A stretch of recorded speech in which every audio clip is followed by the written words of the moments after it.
Saudi, this week we're going to be focusing on the placement of your leg in your kicks and knees. So we can focus on how our technique changes or how our strike changes depending on where we're striking along our shin and knee. Sawadee guys, and welcome to this week's training. This week we'll be focusing mostly on three different techniques: our khao, our khao, and our dtahd. Now, a few things that we should keep in mind with all three of these techniques are the basics, such as keep your chin down, don't lean back, keep your guard up, breathe out, keep your C-section, and another one, step out at 45 degrees with your front foot, because that allows your hip to come through much better with the power. With those dart techniques, the cutting horizontal techniques, the hip is key in getting your arc correct so that your leg comes up and turns horizontally. And that is all guided by your hip, but you see the direction through your placement of your knee. The dart techniques in your leg strikes will be your khao dart and your dtahd at the same action of the hip. The first one is your dtahd. So that is your roundhouse, that is your cutting roundhouse, so coming across horizontally. With your roundhouse, your target on your shin, where you should be kicking, is the lower half of your shin into your instep. So that section of your shin and instep. It's the longest range weapon that we're working on this week because we fully extend our legs.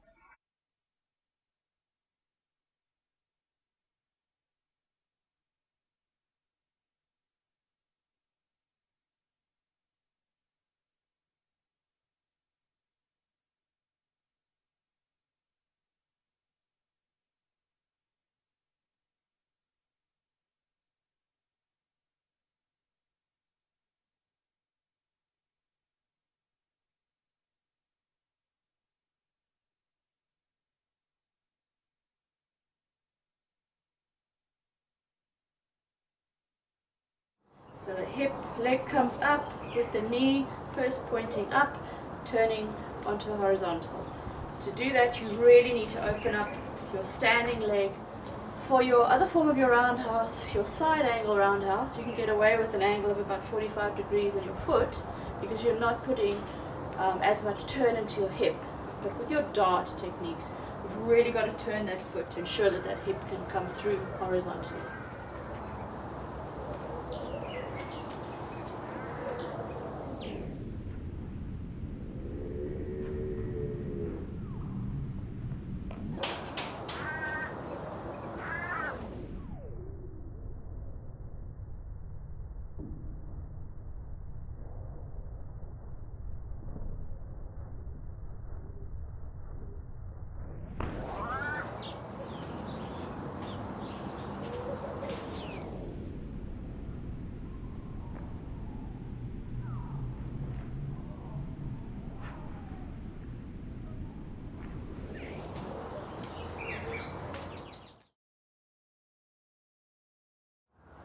We're also going to look at your khao, which is your half shin, half knee.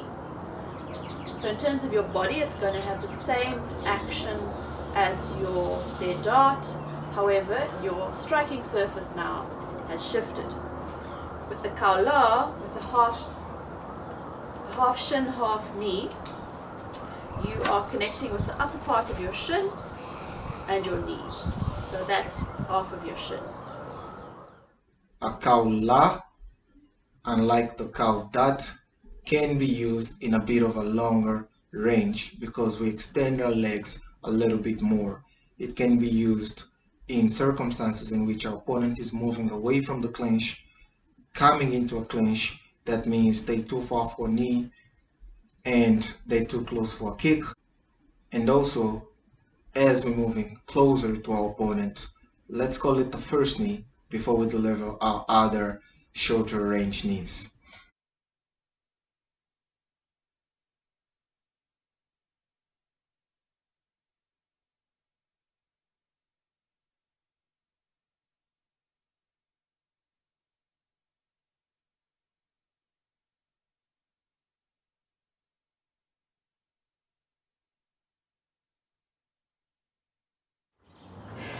see the connection point being the top of the shin.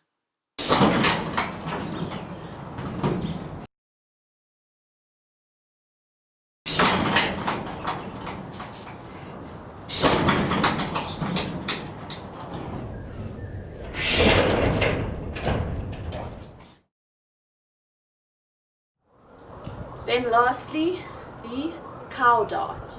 So that is now your horizontal cutting knee. Again, same action with your body, just a different striking area. Now we are striking with the point of our knee. So we're taking the shin out of the striking area, striking only with the point of our knee. These are close range weapons. That means we'll be using them mostly in a clinch or going into a clinch, or at least being close enough to deliver a knee. Because it's a knee, the more we bring our foot close to us, behind us, the more it's pointed, therefore the more it pierces.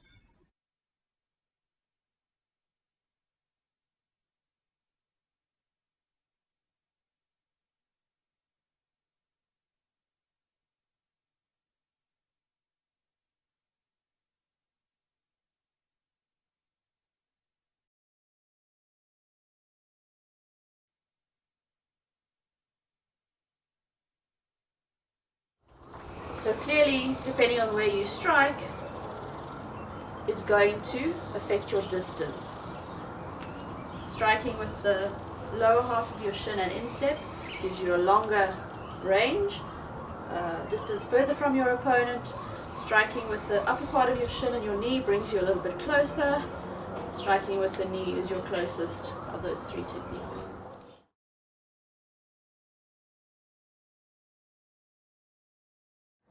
Now moving on to our combos. Our first one is our rear dteh. Note how the knee and shin turn horizontally before connecting.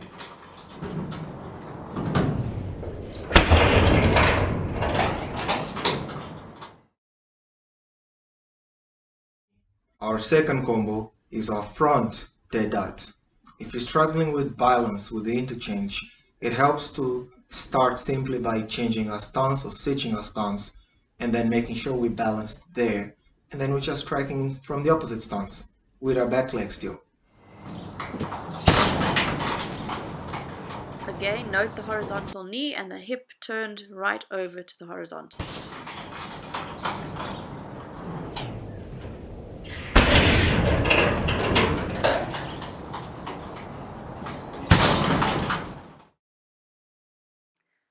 Your third exercise is a jab into your rear dtahd followed by a jab cross.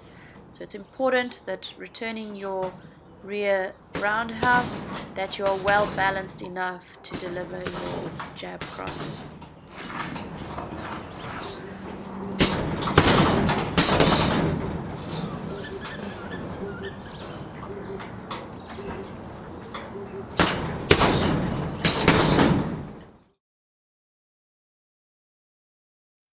For our fourth combo, we're starting with a jab followed by a horizontal roundhouse kick from our back leg.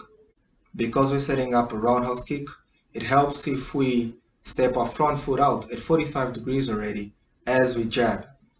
We're going to end in the opposite stance, and from our opposite stance we're going to attack with a jab cross, interchange, front horizontal roundhouse kick.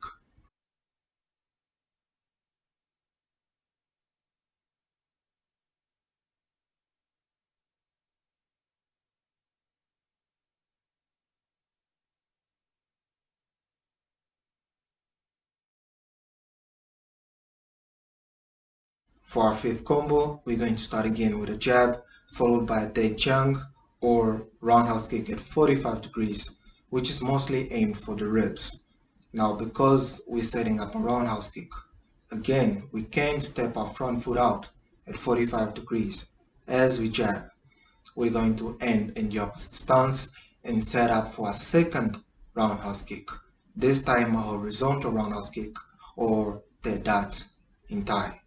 Again, because we're setting up a second kick, we can place our foot down after our first kick, already pointing out at 45 degrees, and that should help our hip come through with the power much better. Your my like my technique for this week, for your first day, is the Praram Jog Tanon, which is Rama building the road, and Rama is your king. So this is a defense and a counter technique incorporating your roundhouse. What it does is you step out of the way of an oncoming cross punch. So in my particular stance, my opponent's cross punch is going to be coming from his right side, but my left side. So you are stepping out of the way, coming through now with your own cross punch into a roundhouse to the body. So it's step to the side, come through with your cross, from your cross punch, straight through your roundhouse. Through. So it's